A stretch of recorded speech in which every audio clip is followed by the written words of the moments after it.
Abra sua Bíblia no Evangelho de Mateus, capítulo de número 25, versos 14 a 30. Hoje é a mensagem número 7. Apocalipse, o tempo do fim chegou, parte 7. Claro que cada dia tem um subtema, né?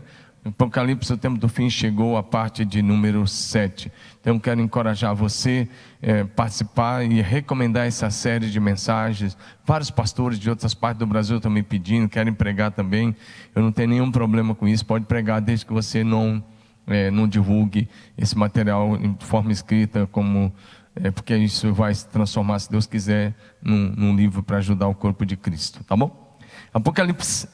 Mateus 25, 14 a 30, diz assim: pois será como o homem que, ausentando-se do país, chamou seus servos e lhes confiou seus bens. A um deu 5 talentos, a outro 2 e a outro 1, a cada um segundo a sua própria capacidade, e então partiu.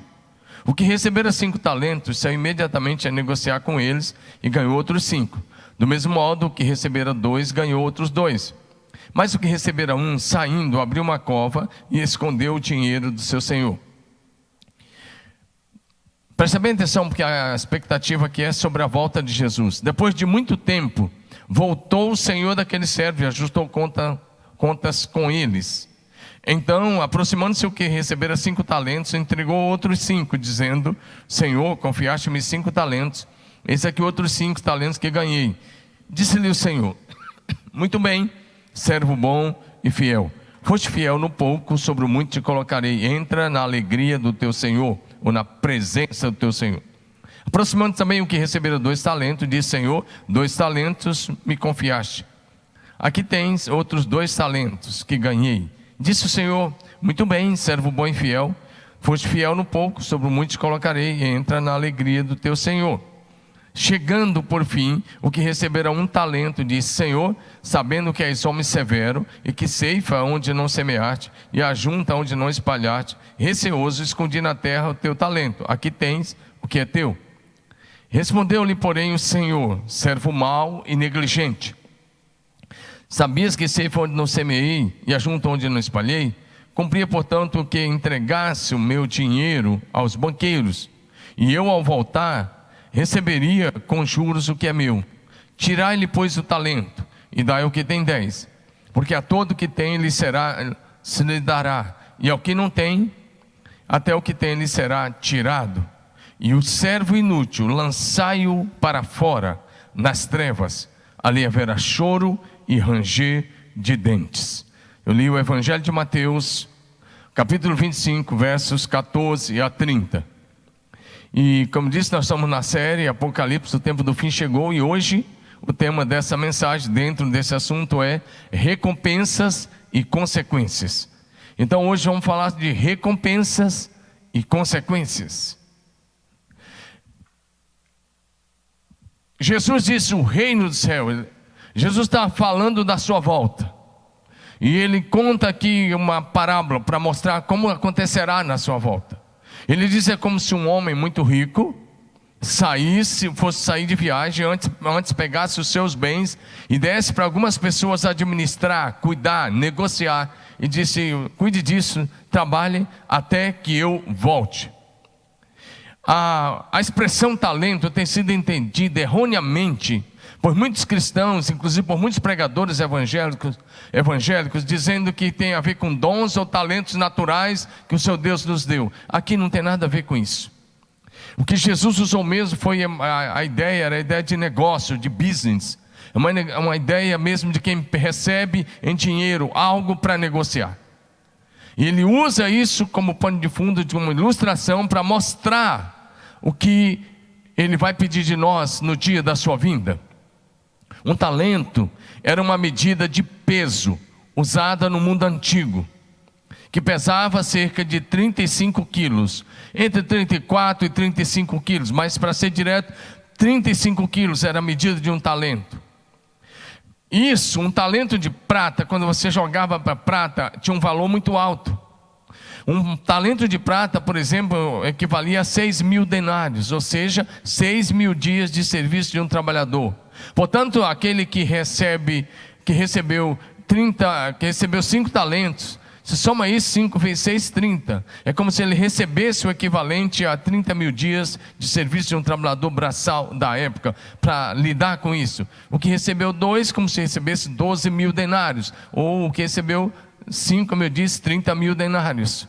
Isso pesando talento como prata, se fosse com ouro, mais ainda. Ou seja, talento aqui não tem a ver com dom. Não tem a ver com o dom do Espírito Santo. E não tem a ver também com talentos naturais, aptidões naturais que nascemos com eles, ou que desenvolvemos, como alguns pregadores ensinam. Isso não é correto. Simplesmente não tem base nesse texto para dizer isso. O Senhor nosso Deus é tão bom, eu costumo dizer isso, que Deus é tão bom, que Ele nos salva pelo sangue de Jesus derramado na cruz do Calvário, que Ele nos liberta, Ele nos perdoa de todo o pecado, Ele escreve o nosso nome no livro da vida, Ele coloca os seus anjos acampados ao nosso redor, Ele nos enche com o Espírito Santo, Ele garante a sua presença conosco todos os dias. Jesus disse: estou convosco todos os dias, até a consumação dos séculos. Um dos nomes de Jesus é Emanuel, que quer dizer Deus conosco, Deus presente conosco. Deus nos promete recompensas, galardões pelo trabalho que fazemos. E também hoje o assunto não é galardões. Apesar de tocar um pouquinho nisso, mas o assunto hoje não é galardões. Você vai ver isso. E no último dia, Deus nos levará para o céu, para o seu lar eterno, para a sua casa, para a glória da eternidade, para a nova Jerusalém. Eu penso particularmente que os galardões nós receberemos depois desse dia, desse assunto mencionado aqui por Jesus. Galardões é quando entrarmos no céu.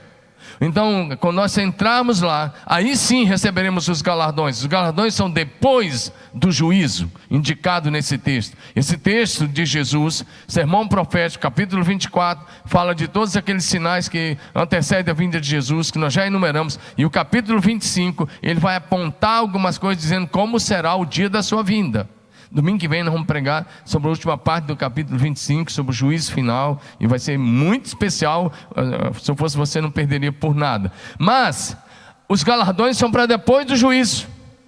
Então esse texto aqui, o capítulo 25 todo, está apontando para o dia do juízo, o grande dia de Deus, profetizado no Velho Testamento e no Novo Testamento, o dia da volta de Jesus. Então, na mensagem de hoje, ao usar o termo recompensas, não estamos pensando em galardões, não estamos pensando em dinheiro nessa terra, não estamos pensando em dons, não, nós estamos apontando direto para o dia do juízo, porque é isso que o texto está nos dizendo, e nós estamos falando sobre a recompensa eterna, e ao usar a palavra consequência, também vamos falar de consequências eternas. Então hoje, vamos falar de recompensa eterna, que é o céu, e vamos falar de consequência eterna, que é o inferno. Então, é bem interessante, porque era isso que Jesus tinha em mente, ao trazer para nós, ao deixar esse ensinamento da parábola dos talentos. Primeira coisa que eu vejo nesse texto, eu vejo privilégio e oportunidade.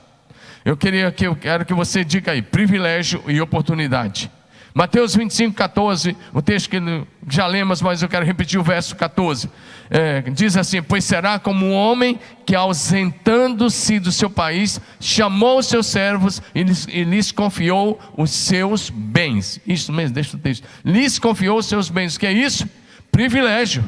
Deus na pessoa de Jesus vai, antes de se ausentar, diz: eu estou confiando a vocês a minha igreja, eu estou confiando a vocês a missão que eu comecei, eu estou confiando a vocês a continuidade do meu trabalho, façam isso até que eu volte. Então é um privilégio.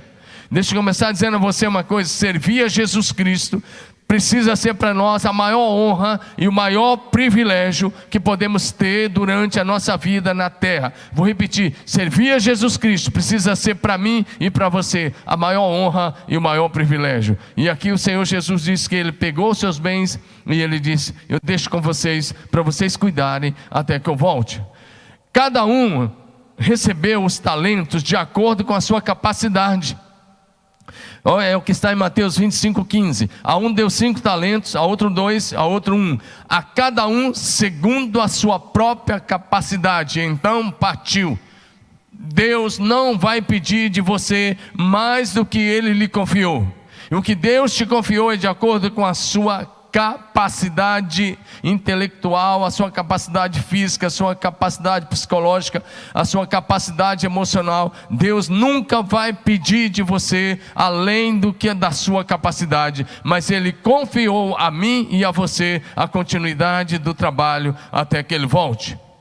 Cuidar de vidas para Jesus Cristo nesse mundo é um grande privilégio, tão grande que a Bíblia chega a dizer que os anjos gostariam de desenvolver esse trabalho, mas o Senhor não confiou aos anjos. O Senhor confiou aos anjos, o Senhor ordenou aos anjos que cuidassem de nós. Os anjos acampam ao nosso redor, mas cuidar de vidas, ganhar vidas, pregar o Evangelho, isso os anjos não fazem. Isso o Jesus confiou a mim e a você. Para você ter ideia, dá uma olhada, por exemplo, lá em Cornélio, Atos 10, que o anjo aparece a ele e o anjo só diz para ele: as suas orações foram ouvidas, suas ofertas subiram para a memória, agora manda chamar Pedro. Ele que vai vir, vai pregar e vai dizer o que você precisa fazer. Então preste atenção nisso. 1 Pedro capítulo 1 verso 12, na primeira carta de Pedro, capítulo 1, verso 2, diz assim: e a eles foi revelado que estavam ministrando não para si próprios, mas para vocês, quando falaram das coisas que agora lhes são anunciadas, por meio daqueles que pregaram o Evangelho pelo Espírito Santo, enviado dos céus, coisas que até os anjos gostariam de realizar, ou, em outra linguagem, coisas que os anjos anseiam fazer. Então, dependendo da linguagem, talvez você não vai entender bem, mas coisas que os anjos ansiavam fazer. Mas Deus diz: eu vou confiar à igreja. É disso que Jesus está falando. Quando o Senhor nos fala que confiou a nós os talentos, isso significa que Ele nos deu a oportunidade de servir, de trabalhar para multiplicar o que foi colocado em nossas mãos. Essa oportunidade de cuidar das coisas de Deus é um privilégio com grande responsabilidade. Privilégio com responsabilidade, porque requer de nós dedicação, empenho e trabalho árduo. Requer de nós dedicação, empenho e trabalho árduo. O que recebeu 5 já foi trabalhar arduamente, e por isso, por causa do seu muito trabalho, ele ganhou mais 5. O que recebeu 2 também, mas o preguiçoso enterrou. Nós vamos ver isso hoje nessa mensagem. Ou seja, a multiplicação de vidas, a multiplicação dos talentos, a multiplicação que Jesus fala aqui, é fruto do nosso trabalho, é fruto de dedicação, é fruto de empenho, é fruto de missão na dependência do Espírito Santo. Mateus 25, 16, 17 diz: o que recebera 5 talentos saiu e imediatamente começou a trabalhar. Ele usa a ideia, começou a negociar com eles e ganhou outros 5. Do mesmo modo, o que recebera 2 ganhou outros 2, ou seja, trabalho árduo. Repito mais uma vez: trabalho duro, trabalho sério, dedicação, empenho, vida focada naquilo que Deus nos confiou na pessoa de Jesus. Ou seja, quero lembrar você, há uma expectativa no coração de Deus, o nosso Pai, com relação à sua vida e à minha vida. O Senhor Jesus nos escolheu e Ele disse: eu escolhi vocês para que vocês possam dar frutos. É o que lemos em João capítulo 15, verso 16. Não foram vocês que me escolheram, ao contrário, eu escolhi vocês e vos enviei para que vocês possam ir e dar frutos, frutos que permaneçam para a eternidade. E aí é bem interessante, Jesus diz: eu escolhi vocês, e o objetivo é que vocês sejam frutíferos. Quem ama o Senhor Jesus precisa demonstrar esse amor trabalhando, pastoreando, cuidando, apacentando as ovelhas dele. Um texto clássico que eu gosto de lembrar isso é João 21, de 15 a 17. Em João 21, de 15 a 17, o Senhor Jesus perguntou a Pedro por 3 vezes: você me ama? Você me ama? Você me ama? E cada vez que Pedro disse: sim, eu te amo, Jesus disse: apacenta as minhas ovelhas, cuida das minhas ovelhas, pastoreia as minhas ovelhas. Ou seja, se você é um cristão que diz que ama ao Senhor Jesus Cristo, então demonstre esse amor cuidando das ovelhas de Jesus, que foram compradas com o seu sangue derramado na cruz do Calvário. Presta atenção numa coisa: não estudar. Cristão, presta atenção, um cristão que não estuda, que não gosta de trabalhar, que não cresce profissionalmente, que não cresce no ministério, está em pecado. Isso mesmo que esse texto vai nos mostrar. Não estudar, não crescer ministerialmente, não gostar de trabalhar, não progredir na vida, de acordo com esse texto, é pecado. Eu vou te mostrar isso. A segunda coisa que eu quero enumerar é prestação de contas ao Senhor Jesus. Primeiro, é um privilégio receber de Jesus a continuidade da missão. É um privilégio dar continuidade à missão que Jesus nos confiou. Mas haverá um dia de prestação de contas. Prestação de contas ao Senhor. Mateus 25, verso 19. Nessa parábola, Jesus diz o seguinte: depois de muito tempo, voltou o Senhor daquele servo e ajustou contas com eles. Ou seja, a ênfase aqui é que o nosso tempo é limitado, que o nosso tempo terá um fim, que vai chegar um dia em que nós vamos ter que ajustar, que prestar contas ao Senhor Jesus. Não pense ao contrário, porque isso é realidade. Isso nos fala da perspectiva de um tempo limitado que nós temos para fazer o que nos foi confiado. Isso aponta direto para a segunda vinda de Jesus, para a volta do Senhor Jesus, quando nós vamos prestar conta da nossa vida e do que fizemos com aquilo que Ele nos confiou. A pergunta, e algumas perguntas aqui são, algumas perguntas que temos que pensar nesse ponto aqui, nesse texto. Algumas perguntas. Primeira delas: o que será levado em conta no dia do juízo? Primeira pergunta: o que será levado em conta no dia do juízo? E aí, de acordo com o ensino de Jesus, nessa parábola dos talentos, será levado em conta a nossa efetividade, a nossa produtividade e os resultados. Pode ter certeza, Jesus não está falando de outra coisa aqui, a não ser de efetividade no serviço, produtividade, resultados, frutos. É isso que será levado em conta. Não pense diferente, porque é exatamente isso que nós vemos nessa parábola. A outra pergunta é: quais serão os critérios que Jesus vai usar? E a resposta é: os critérios de Jesus a nos avaliar, e naquele dia não vão ser os critérios humanos, mas o critério é a justiça divina. Lá no Salmo 96, 13, nós já lemos o seguinte: na presença do Senhor, porque vem julgar a terra, julgará o mundo com justiça e os povos com a sua fidelidade. Quais são os critérios? A justiça de Deus. Outra pergunta: quem será aprovado? Quem será? Porque o texto aqui fala de aprovação dos que multiplicaram os talentos e reprovação de quem enterrou os talentos. Então, quem será aprovado? Os discípulos fiéis, frutíferos, produtivos, eficientes, eficazes na obra do Senhor. Esses são os que serão aprovados. A outra pergunta: o que o Senhor Jesus espera de nós? De acordo com esse texto dos talentos, o que Jesus espera de nós? E eu quero dizer a você mais uma vez: Jesus espera de cada um dos seus discípulos, espera de mim e de você, uma atitude produtiva, uma vida frutífera, até mesmo de acordo com João 15,16. Jesus espera de cada adolescente, de cada jovem, de cada um de nós, progresso nos estudos, desenvolvimento pessoal no trabalho, profissional, prosperidade na família e no exercício da profissão, uma relação. Jesus espera uma relação de proximidade entre a nossa vida espiritual e o exercício da nossa profissão. Ou seja, uma pessoa cheia do Espírito Santo, ela não constrói muros em volta de si, se isolando da sociedade. Uma pessoa cheia do Espírito Santo constrói pontes de amor para alcançar os não alcançados. Ela é alguém que está sintonizado ou em sintonia com as necessidades humanas que estão à nossa volta. Outra pergunta que é interessante fazer sobre isso que o texto nos diz: o que o Senhor não pede de nós? Veja bem, o que o Senhor não pede de nós, de acordo com esse texto. Primeiro, presta atenção, o Senhor não está pedindo aqui uma vida contemplativa, uma vida, o que alguns chamam aí de zen. Por muito tempo as pessoas começaram a pensar que o cristianismo era algo que você tinha que se isolar do mundo, se separar completamente da sociedade e apenas viver uma vida contemplativa. Contemplação até que é bom, dependendo do nível, mas você não pode ficar zen, senão você vai tomar outras coisas, vai levar para outro rumo.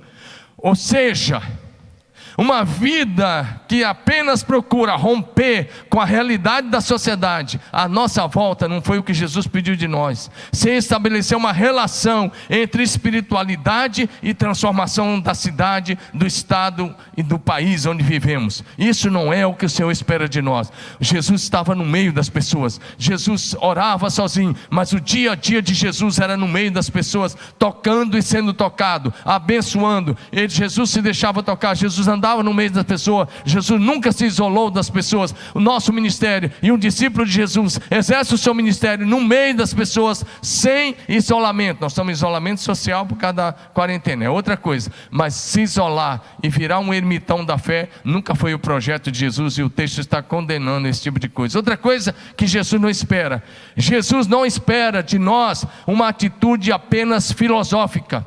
Muitos cristãos e muitos pastores e líderes acham que ser espiritual, que espiritualidade é ter um nível superior de reflexão bíblica das coisas de Deus, e falar de um modo difícil e abstrato, deixando sempre perguntas no ar. Não é isso que Jesus espera de nós. Jesus espera que falemos a linguagem do povo e que apresentemos a mensagem como ela é: Jesus puro e simples, porque o cristianismo é Jesus, nada mais, nada menos. Outra coisa que Jesus não pede uma crença que é até correta em relação a Deus e a Bíblia, mas que leva a uma ortodoxia formal, fria, que se transforma em legalismo religioso. Não, isso daí tem muita gente que faz, mas não tem nada a ver com o Evangelho de Jesus, não tem nada a ver com uma vida em Deus. A vida em Deus é uma vida cheia do fogo do Espírito Santo, cheia do poder pentecostal. É uma vida que reflete Jesus Cristo, e não uma religiosidade ortodoxa, fria e vazia de Deus. O que Jesus nos ensina aqui é que as pessoas do reino de Deus, que entendem que Jesus é o rei, são pessoas produtivas. Essas pessoas fazem com que 5 talentos se transformem em 10, que 2 se transformem em 4. Ou seja, ele está falando de gente produtiva. Mateus 25, 16, 17, mais uma vez: o que recebera 5 talentos, saiu e trabalhou, e negociou, e ganhou outros 5. Recebeu 2, fez a mesma coisa, e ganhou outros 2. Ele está falando de uma fé inteligente, de uma fé produtiva, de alguém que faz a obra de Deus. É isso que Jesus espera de mim e de você. Outra pergunta: do que iremos prestar contas no dia do juízo? Do que nós vamos prestar contas a Jesus? Primeira coisa, vamos prestar conta dos talentos que Ele nos confiou, como já foi descrito aqui. Nós vamos prestar conta do nosso trabalho, da nossa atuação.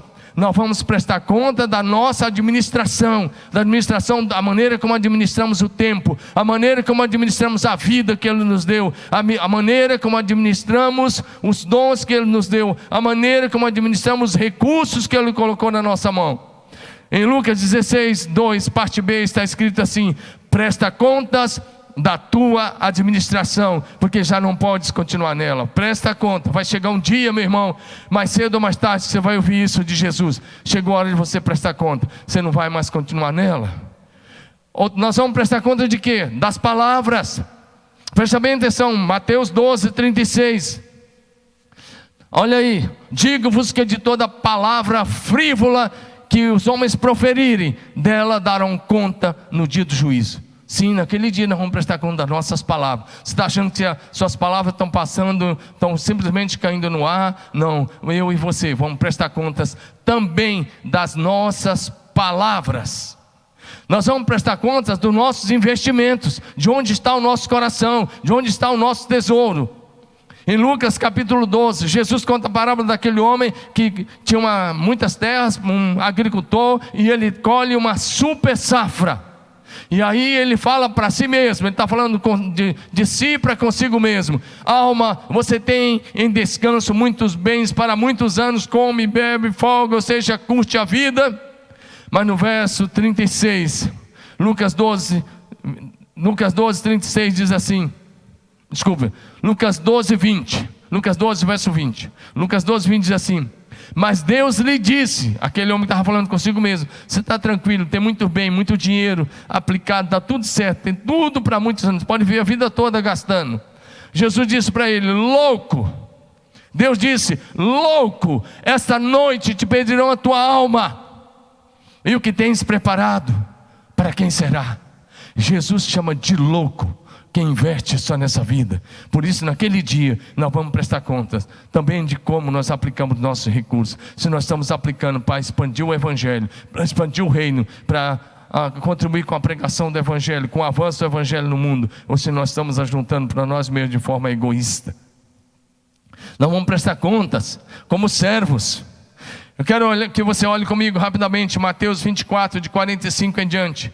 Jesus fala da nossa atitude de servo. Nós vamos prestar conta da maneira como servimos. Ele diz: quem é, pois, o servo fiel e prudente, a quem o Senhor confiou os seus conservos para lhe dar sustento a seu tempo. Ele diz: bem-aventurado aquele servo que o Senhor, quando vier, achar fazendo assim. Ele diz: em verdade vos digo que confiará a ele todos os seus bens. Mas se aquele servo for mau e disser consigo mesmo: o meu Senhor está demorando em vir, e passar a espancar os seus companheiros, e a comer e beber com os ébrios, virá o Senhor daquele servo no dia em que não espera, e na hora em que ele não sabe, castigá-lo-á, lançando-lhe a sorte com os hipócritas. Ali haverá choro e ranger de dentes.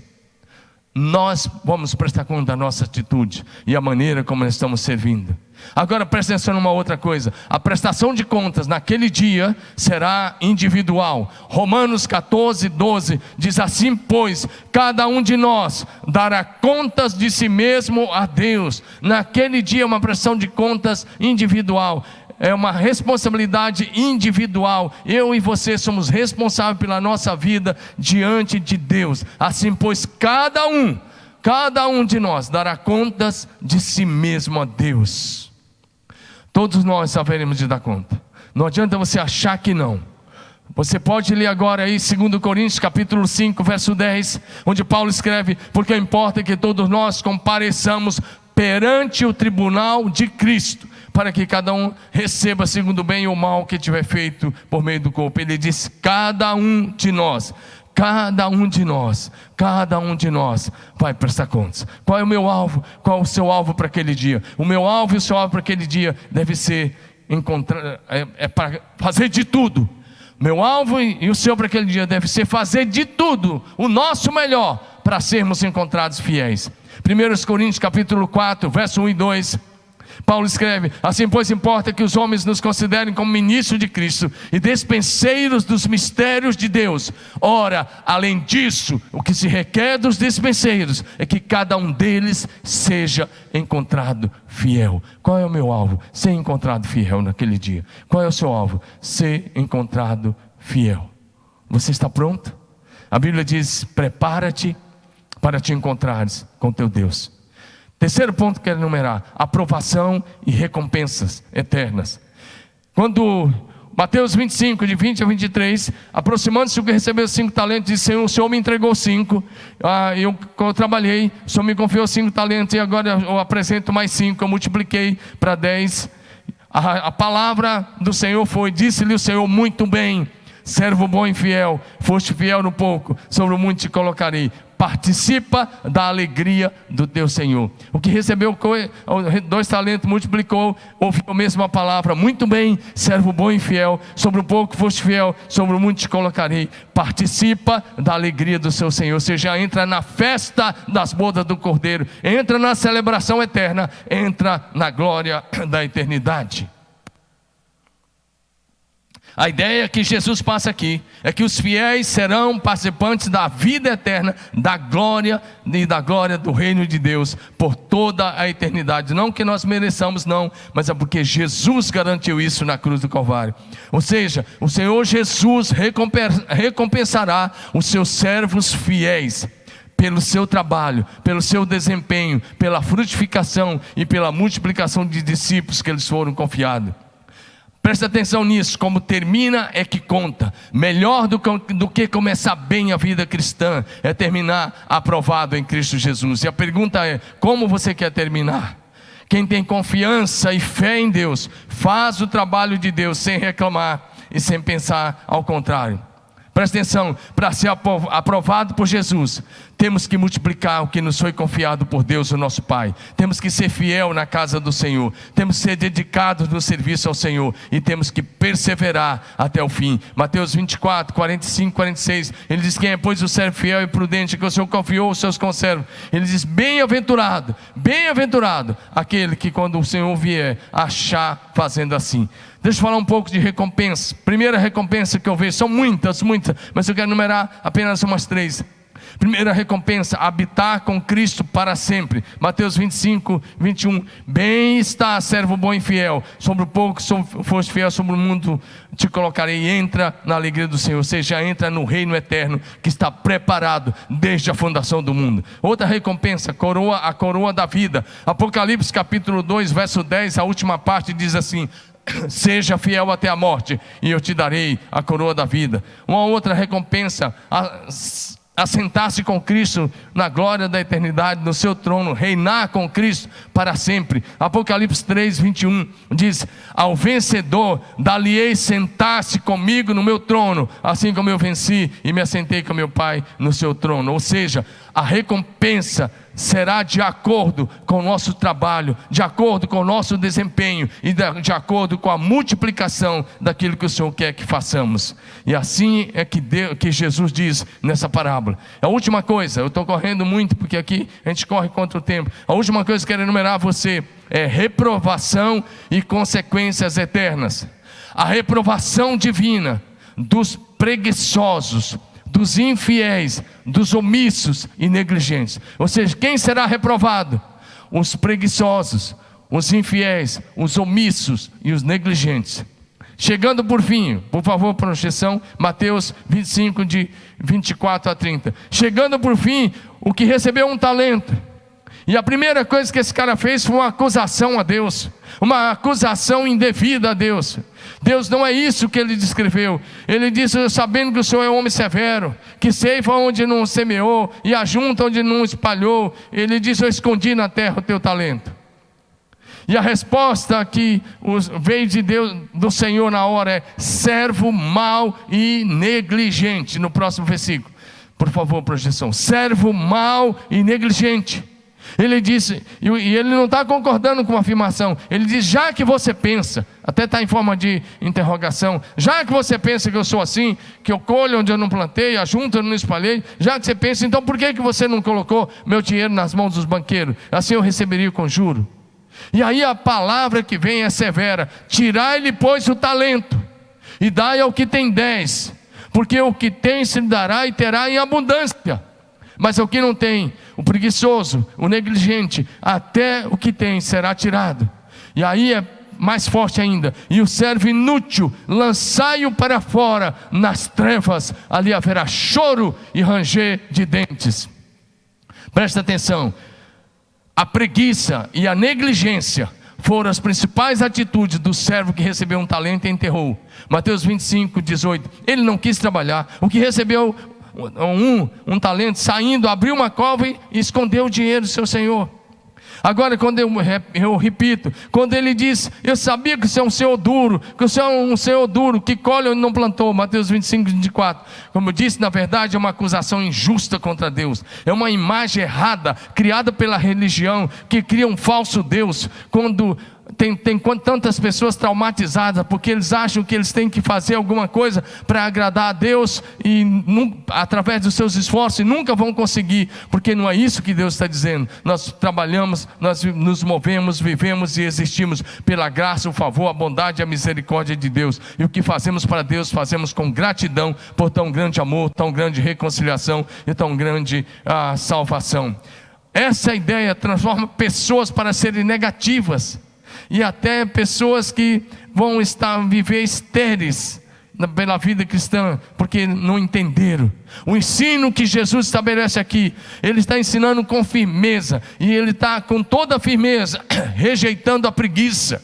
rejeitando a negligência, rejeitando a inatividade, rejeitando a omissão e reprovando de uma forma fatal, de uma forma total. É uma reprovação à negligência. Presta atenção, meu irmão, se você está sendo negligente, porque Jesus está reprovando tudo isso. Em Mateus 25, 26, ele diz: servo mau e negligente. O cristianismo que não produz para o reino de Deus, não serve para Deus. Ou seja, servir a Jesus não é somente ter uma lista relacionando algumas coisas que você deixou de fazer, como, por exemplo, eu parei de fumar, eu parei de beber, eu parei de ingerir bebidas alcoólicas, eu parei de frequentar alguns lugares, como boates, bares, coisas dessa forma. Meu irmão, tudo isso faz parte. Mas não é apenas isso. O propósito de Jesus é que você fique livre, claro, de todos os vícios dessas coisas. Mas o propósito aqui é que você seja um discípulo frutífero, que multiplica aquilo que lhe é confiado. Olha o que está em João 15, de 1 em diante. João 15, 1, Jesus diz assim: eu sou a videira verdadeira, meu pai é o agricultor. Todo ramo que estando em mim não dê fruto, o pai corta, e o que dá fruto, o pai limpa, para que produza mais ainda. E até aí Jesus vai falando esse tempo todo sobre isso, até que quando chega lá no verso 6, no verso 4, ele diz: eu sou a videira, vocês são os ramos, quem permanece em mim e eu nele, esse dá muito fruto. Eu quero ir lá logo para o verso 8, e ele diz: nisto é glorificado meu Pai, que deis muito fruto. Ele diz: Deus o Pai é glorificado quando vocês dão muito fruto. Então o contexto de Jesus aqui são frutos. Ou seja, no último dia, tudo que fizermos ou deixarmos de fazer virá à tona, virá à luz e será revelado. Então seremos recompensados por Jesus se multiplicarmos o que Ele nos confiou, ou seremos condenados se formos negligentes. Meu irmão, a palavra de hoje, eu quero que você lembre de uma coisa: a negligência levará à condenação irreversível, eterna, no inferno. Jesus aqui está falando de recompensa, que é o céu, para os fiéis, para os trabalhadores, para aqueles que multiplicam o que lhe foi confiado. E ele está falando de inferno, de uma situação irreversível para os negligentes e preguiçosos. É isso que nós lemos em Mateus 25, 30. E o servo inútil, lançai-o para fora nas trevas, ali haverá choro e ranger de dentes. Ou seja, quer dizer uma coisa muito interessante: no dia da volta de Jesus, quando estivermos diante do seu trono, na hora da nossa prestação de contas ao Senhor Jesus, Ele só poderá dizer, Ele só vai dizer uma das duas frases: ou você ouvirá naquele dia, servo bom e fiel, ou você ouvirá, servo mau e negligente, servo mau e preguiçoso. A pergunta é: o que você quer ouvir de Jesus Cristo no último dia? O que você quer ouvir? E a outra pergunta: o que você está fazendo para ouvir servo bom e fiel? Você está ganhando vidas? Nós estamos numa campanha de 100 dias de evangelização. Você já ganhou alguém? Você já trouxe alguém de volta? Você está usando a sua influência para trazer alguém para o reino de Deus? Você está trabalhando, você está multiplicando aquilo que Deus colocou nas suas mãos? A questão não é só o que você quer ouvir no último dia. A questão é o que você está fazendo para ouvir servo bom e fiel. Ou Ele vai dizer servo bom e fiel, ou Ele vai dizer servo mau e negligente. A minha oração e a minha palavra é que você desenvolva de tal maneira a sua fé cristã e a sua vida, e o ministério que Deus te confiou, para que no último dia você possa ouvir: servo bom e fiel, sobre o pouco foste fiel, sobre o muito eu vou te colocar. Entra na festa de celebração, entra na alegria do seu Senhor, entra no céu de luz e de glória, entra na casa do Pai por toda a eternidade. Se você quer ouvir isso, multiplique discípulos, ganhe vidas para Jesus, cuide bem de pessoas, faça de tudo para ser aprovado naquele dia. E aprovados serão para ser aprovado requer empenho, dedicação, trabalho árduo, vida centrada em Deus, dando continuidade ao trabalho de Deus que está nas suas mãos, até que Ele volte. Deus te abençoe.